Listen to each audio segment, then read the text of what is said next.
Sawadee Cop, March the 11th. Time keeps marching on. March 11th, marching on. You see what I did there? Yeah. Anyway, sometimes it is wiser to join forces with opponents than to fight them. Do tell. What a better world this would be if we worked together in harmony towards the achievement of our shared goals instead of engaging in petty disputes and turf battles. I don't know. I'm from Jersey. We're pretty big into turf battles there. When you allow, clear my eyes up, when you allow yourself to be dragged into personality conflicts, game playing, arguments about who gets the credit, and disagreements about trivial issues, they only drain your energy and sour your attitude. Plus, you waste valuable time that could be spent on far more important matters. Okay, so we're getting a winning attitude this month in March, and we're getting a lot of, when you're doing silly, petty shit that doesn't really solve anything, you're not focusing on the prize, which is, there was a book called The Main Thing, or the One Thing, the One Main Thing, something like that, The Main Thing. And it's, define what's the main thing. What do you need to do to be a success? And once again, most people know this, but then they don't do it. They don't take the time to define it. They don't know they have a budget problem because they don't make a budget. They don't know where their money's going because they don't make a budget. If you don't think what's the main thing, you don't define it and crystallize it in your mind, then you can't achieve it, right? You don't know, like I've said many times, the road to success, you've got to have a map, right? That's what planning is all about. And goals is your map to success. So without a map, you can't get there. Can't get from California to New York without a map, right? You need to know, well, GPS, but that's a map. It's an electronic map, but it's a map. So figure out the main thing, and then all your energy and all your time and all your focus should be on achieving that main thing, right? How you define success, what would make you happy. Waste valuable time, right? So you're not doing the main thing while you're doing petty disputes and turf battles and personality conflicts, game playing arguments, which humans spend a lot of time doing, right? Especially in the corporate jungle, the cubicle jungle I was in for 13 years, there's a lot of that going on. When you make an effort to understand others' motivations, you may well discover that your opponents have far more in common with you than you think. When you cage your ego and look at the situation from the other person's point of view, you can almost always find a way to work together for your mutual advantage. Okay, so yeah, I'm good with that. He's trying to help. Sometimes we're stubborn and we're like, no, I'm perfect. No, you're not perfect. I'm not perfect. Napoleon Hill wasn't perfect. That's not the point. You can always get better. That's the point, right? So that's a good one. I did an auction video yesterday, so I'll just briefly touch on that here. I didn't buy anything. I went with 3 cars in mind. There were actually 5 that met the criteria, being small, economical, easy to drive. Some of them were manuals, and I was less enthusiastic about bidding for them because, like I said, when I'm driving, I use GPS for everything, especially here, because I don't know the city yet. It'll take me 6 months or a year to really learn Chiang Mai. It's a pretty big city, a lot of roads. I know major sections of it now, Niman, Central Festival, where I live. The airport, San Sai, Hangdong. I know big areas, but I don't know a lot about the specific roads and things like that. I'll learn it. I'll have to learn it. I'll be living here. I'll figure it out. But right now, especially, GPS is crucial for me. And what I did in America, when I used my GPS quite a bit, going someplace I didn't know, I would hold the phone up with the GPS on it like this in my left hand, and as I'm driving, I'm glancing at the GPS. Okay, left turn, turn it up, let me get over into the left lane. And then invariably 10 seconds later, the GPS would go, in 800 meters, well here, 800 meters, there, it's in half a mile, turn left, right? So, but I wanted to get over ahead of time, so I'm always kind of keeping up. Where is my next turn? A right? Is there a left? Is it the next right that I make, or is it the third right? Just glancing at the map to kind of keep my bearings and see where my little car icon is crawling along the path. And when I'm driving the Ford Ranger that I bought Saturday, which I go pick up today. That was a friggin' disaster. That Ford dealer is absolute worst dealer in the world. I'm sure of it. So I'm going to take it out and do what I didn't want to do and run around to 8 different places to get 8 different things done. And I do have to order some specific parts from them, like the key, has to be programmed, the little wheel hub and things like that. The little plastic piece that goes inside the wheel, it's missing one. But I'll get that from another Ford dealer. I am not going to give them one stinking dollar of my money. They really disappointed me. It's day 4. I dropped it off on Monday. I'm picking it up today, Thursday, and nothing's been done on the vehicle. And they came in with a quote near 1,000 US, which is a god-awful amount of money over here. As I said before, I equate 1,000 baht to 100 US. You can buy $100 worth of goods and services in Thailand with 1,000 baht. It's $30. The exchange rate hasn't changed. It's still 30 bucks, but it spends like $100 when you consider the cost of meals and the cost of medical and the cost of housing. This condo cost me $266. In America, it would easily be 800 or more. So in this case, it's actually more than 100 for 1,000. A place like this would easily cost 12 or 1,400, but in general, it spends like $100. So when they quoted me 28,000 baht, that's like quoting me $2,800 to change the oil, put in a new oil filter, new air filter, change the fuel filter, fix the AC leak, and get the 2 little small plastic trim pieces that cover the corner of the window where it meets the door. Like some cars have the mirror controls there, this doesn't. The mirror control's somewhere else. So it's just a plastic cover, just a plastic triangle, 2 of them. And they were charging me like 2,000 baht for that. And then the rubber seals were down because, like I said, the Thai guys take the rubber seals down to look at the body to see if the car has been crashed. And they wanted to order brand new ones. The truck's 3 years old. Why would you order brand new weather stripping on a 3-year-old truck? Well, to hit the Farang up for money, Farang Tech. And when I first got there, the guy, I said, okay, how much is just the oil change? Figuring, I got to get you guys moving. I got to get you to do something. So how much just for the oil change while we're figuring out what the rest of the stuff costs? Because it'd take 3 days to get an estimate. The guy's like, oh, 6,000 baht. $600 for an oil change. And even using the exchange rate, it's $200 for an oil change. Like, are you fucking crazy? I said, do you pay 6,000 baht for an oil change? He's like, oh, no. Farang tax. You'll see it everywhere in Thailand. They try to get away with whatever they can because you're a Farang. There's a poster on the wall of the dealership saying oil change 2,000 baht. That's still high, but it's a dealer, right? $60 for an oil change. Yeah, a dealer will rip you off for that at the States if you're stupid enough to go to a dealer. My thought was one-stop shopping. Get the parts I need, which I can only get from Ford, including the key fob, the center cap, and the 2 trim pieces. And anybody can do an oil change in AC, but while the vehicle's there, getting the parts, go ahead and do this stuff.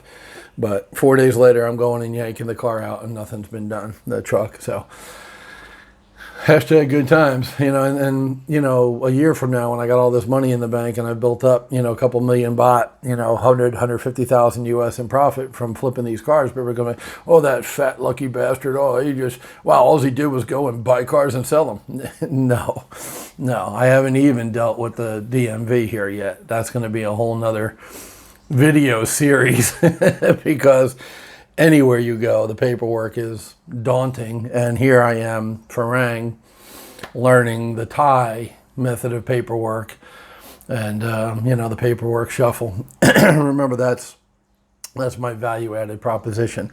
I'm going to go through hell at the DMV office and make a bunch of mistakes and have to do things 10 times so that my customers don't have to.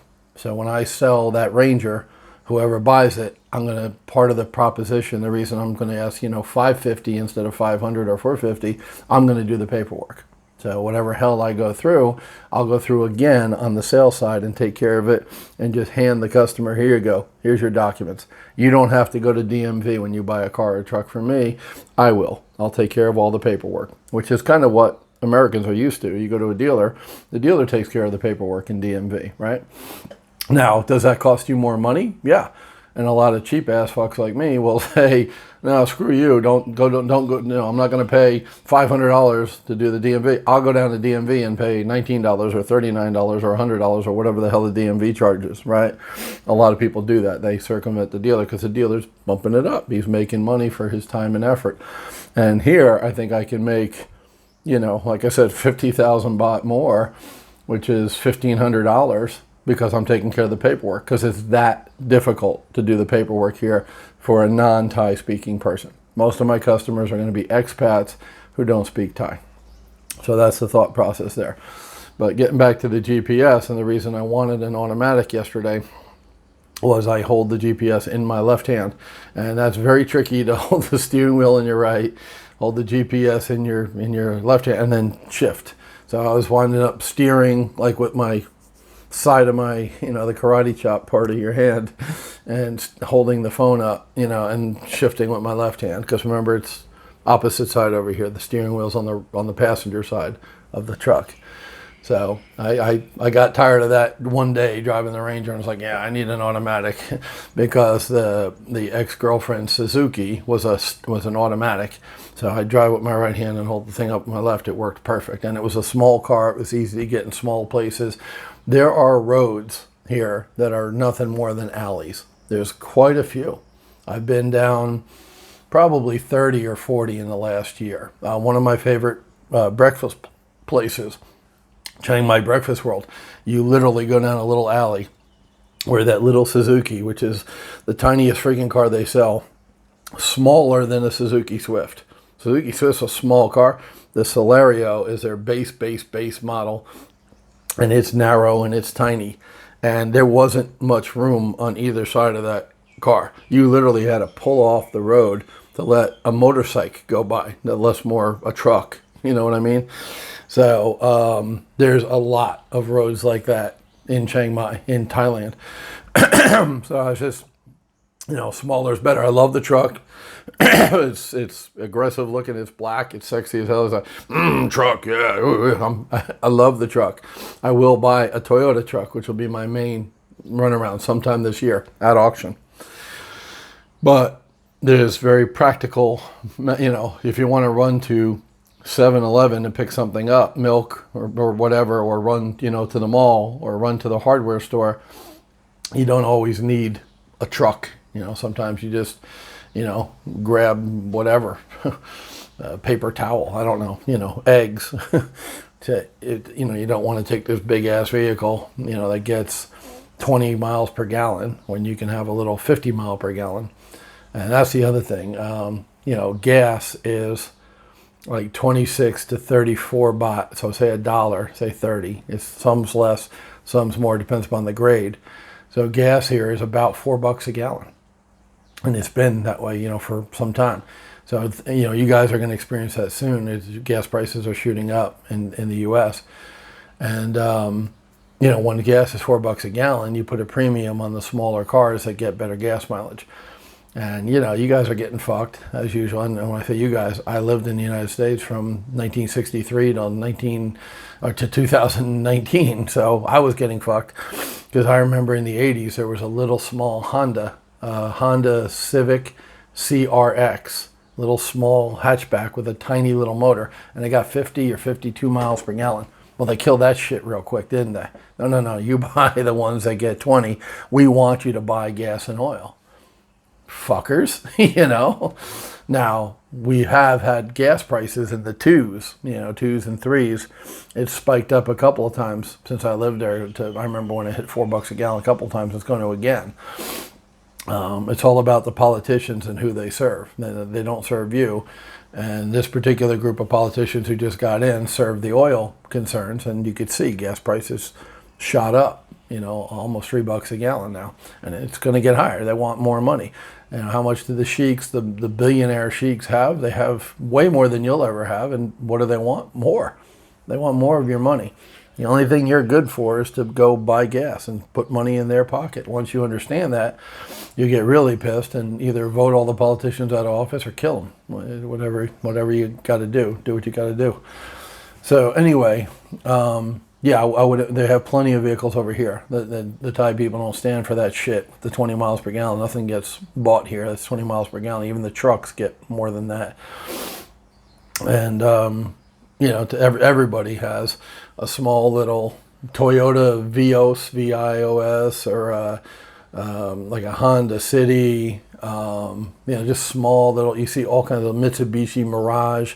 you see all kinds of little two-door hatchbacks like the old Civic from the 80s. They've been around forever, and they're very popular, and they're cheap.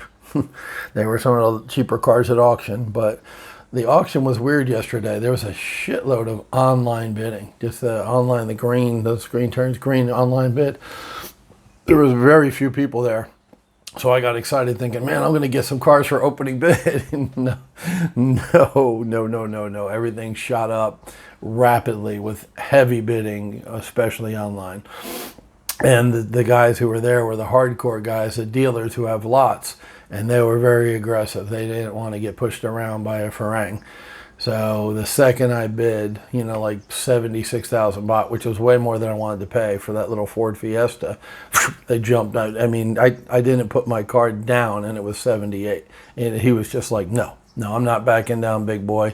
I'm not intimidated by you and your farang money, So I didn't even bid again. I didn't bid a second because, number one, 80,000 baht's too high for that little car, right? It started at 50. 50 was a good deal. 60 was a good deal because you have to pay the auction house 10,000 baht per car. So now if I bid 80, assuming I got it, which I wouldn't, because like I said, he was showing me he was in for the duration. He would have bid it up to 100 something, which is ridiculous for that little car. The minute I bid 80, now I'm looking at 90,000 out the door plus the 7% VAT tax to the government. So 7% of 80,000, and once again, I wouldn't have gotten it for 80,000, but that's another 5,600. So you're talking an additional 15,000 baht in fees. So now that 50,000 baht Fiesta, $1,500, what a smoking deal! I'm paying 95,000 for, and that was assuming I got it at 80. Which once again, when I bid 76, I didn't even have time to put the card down, and that dude was like, "Yep." 78, me, pick me. I mean, it just jumped instantly. He was not giving up. He was not laying down. So now you're paying 95,000. There goes all the margin. There goes your profit. I was looking to make 50,000 on the car, and which is what I try to do is make double my money on every car. And it wasn't possible. I couldn't even make 20,000 baht on that car after I was done fixing it because it needed some work. It needed some paint work and things like that. No car at auction is perfect, or it wouldn't be at auction, right? It needs some work, and the value added is you fix it up and do the work. So with the work and with the taxes and with the fees, the car became not profitable. So I had to pass on it. Now, the next one, I was still like, wow, what the fuck went on there? And the very next car was my second car, the Corolla. And once again, the fees, I didn't bid. It went for 146. So I could have bid 148, 150, 152. That would have been marginal because the top of the range for that car is 300. So when you add the fees and the tax in, it was less, but thinking about it now, I probably should have pulled the trigger and just seen. I should have wrote it up to 150 or 152 just to see if I could have got it, because that would have been close, and I would have had a car, and it was an automatic, and it was nice. It was white. It was a Toyota. It would have sold pretty quickly. So while it would have been, it didn't hit my numbers. It blew past my number from 110 to 146. It went up to 150 so quickly. I was just like, what the hell? And thinking about it the day after, I probably should have made another couple of bids and tried to get that car around 150. But I was still shell-shocked from the Fiesta. I couldn't believe that, 50,000 baht car went for almost 80,000 baht. And once again, I strongly felt it would have gone higher. Like, he wasn't done at 78. So I don't know why. I don't know what I do know what his deal is. The small little dealers who put, tent dealers, they call them, they finance cars. And in America, when you finance a car, you're paying way more for the car. That's what he did. He puts it out there for, 6,000 baht a month, 7,000 baht a month. They pay for a little bit, and then they default. He takes the car back, sells it again. Or by the time they're done, 84 months, 7,000 baht, they paid him 150,000 for the car, 200,000 for the car, some obscene number that it was never worth. So that's his game, and that's why he can pay more. But looking for a flip, my numbers are my numbers, so I had to walk away. You got to have the discipline to walk away, and I got outbid on 5 cars. So it is what it is. I went home empty-handed. That sucks, especially with the Ranger in the shop, and it's going to be in other shops. So not having a car again blows, but I'm not going to overpay. It's a business. It's not emotional. And I didn't get caught up in the bidding and get all excited and go, oh, I got to have that car. I got to have that car. I got to overpay. No, it's too much money. I'm walking away. There's another auction Saturday. I'll be there looking for a small car around 100 to 120. If you remember in the beginning of the video yesterday, I said I want to be $120,000, $4,000 US, all in. All in. That's what the tax is, with the VAT, everything. I want the receipt that they give you when you win to say, 120,000 baht. I already put down 20,000 baht deposit. I shipped 100 grand over from the bank, 3 grand. We're good. I drive away in the car.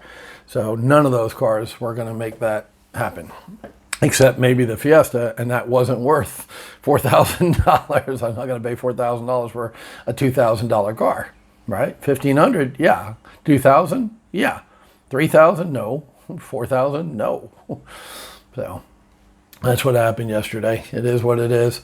Got the window open behind me, letting some fresh air in. The place was getting kind of stuffy because I had the windows closed and the curtains closed, dark, private, whatever. But, wanted to let some light in this morning, let some air, fresh air. It's kind of crisp and cool, perfect weather. So opened up the window in the kitchen, the sliding glass door in the kitchen, opened up the 2 windows in the bedroom, just letting some fresh air come in and circulate. The motorcycle auction is today. I'm not looking to buy a bike, but Jeffrey likes to go to the motorcycle auctions and keep track of the prices of the different bikes so he knows what to sell them for and what he can get them for and things like that. So I told him, if you go, I'll go with you. If not, when he's driving around town, because, we're at the intersection right here, the superhighway, Route 11, which the superhighway goes around in a circle, and 101, where the Ford dealer is. We were at that intersection the other, coming back yesterday. And he's like, yeah, I was here the other day, Like he travels all over Chiang Mai to pick people up, drop people off, whatever. So I said, if we don't go to the auction, because he's busy, which, I'm surprised this is the first day that's happened, to tell you the truth. But if he's too busy to pick me up or to go to the auction, then I'm just going to have him pick me up and take me over to the Ford dealer so I can go get the Ranger today. Should have done that yesterday, but whatever. My head was still spinning from the I wasn't happy that I walked away with nothing. I thought out of those 3 cars, and they turned out to be 5 cars once I lost the first 3. There was 2 more. I found a Mazda 3 with racing stickers all over it, but yeah, they were vinyl. I could have peeled them off and made the car stock again. And a Toyota Vios, which is that little small car I talked about, a little small. It's smaller than a Corolla. It's like maybe a Toyota Echo, right? It's 4-door sedan, but it's small 4-door sedan.